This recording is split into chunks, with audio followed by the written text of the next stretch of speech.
Donald Trump is an unserious man. But the consequences of putting Donald Trump back in the White House are extremely serious.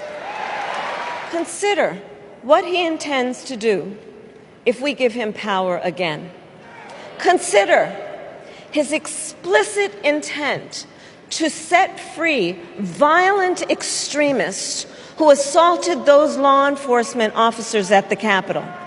His explicit intent to jail journalists, political opponents, and anyone he sees as the enemy. His explicit intent to deploy our active duty military against our own citizens. Consider the power he will have, especially after the United States Supreme Court just ruled that he would be immune from criminal prosecution. Just imagine Donald Trump with no guardrails, and how he would use the immense powers of the presidency of the United States, not to improve your life, not to strengthen our national security, but to serve the only client he has ever had, himself.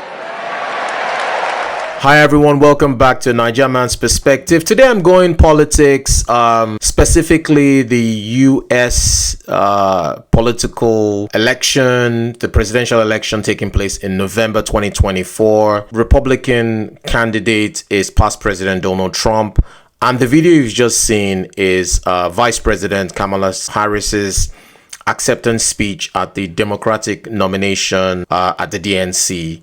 So just several key themes I just want to touch on. Number one, Harris highlighted the historic nature of her candidacy as the first Black woman and first South Asian woman to lead a major party ticket.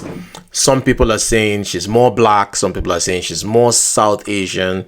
Does it really matter? Put it down in the comments down below. Number two, you heard when she criticized Donald Trump there, she's pretty much in the full video, she attacked his handling of democracy, foreign policy, proposed economic policies, framing him as a threat to American values. And you heard what she said: should this kind of man still be allowed to be president again? Of course, past President Trump was in power between 2016 and 2020.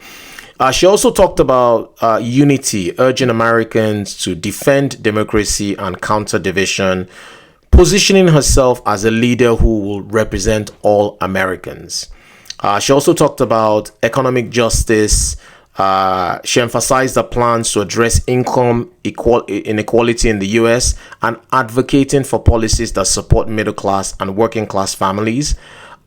She talked a lot about protection of women's rights, particularly reproductive rights, in response to recent legislative and judicial actions. There's a lot. Wade versus Roe, I believe. There's a lot on that. It's separate videos, separate. Yeah, it's huge. She also talked about the urgency, or she addressed the urgency of climate change, advocating for robust action to transition to a green economy and mitigate environmental damage. She talked about all Americans having access to affordable healthcare, including protecting the Affordable Care Act and reducing prescription drug costs. And then she talked about race, social justice. She promised reforms in policing and criminal justice to address systemic inequalities. And then she also asserted her commitment to restoring America's global leadership and repairing alliances she claims Trump has damaged. She ended her long speech with a powerful call to action, urging voters to mobilize and engage in the election to secure a future that aligns with democratic values and inclusivity. So it was really about inclusion, justice, protection of democracy. Pretty much that's what that speech was about. There has been a lot of buzz on Vice President Kamala Harris of late. There has been a lot of funding that's come in. The polls show her as leading. There's a lot of social media buzz. There's a lot of buzz in her direction. And I think it's going to be, and this is my perspective, I think it's going to be a very interesting race. I'd like to hear more from her. And I think the speech did a great job by talking about what she's all about, because a lot of people didn't know what she was about.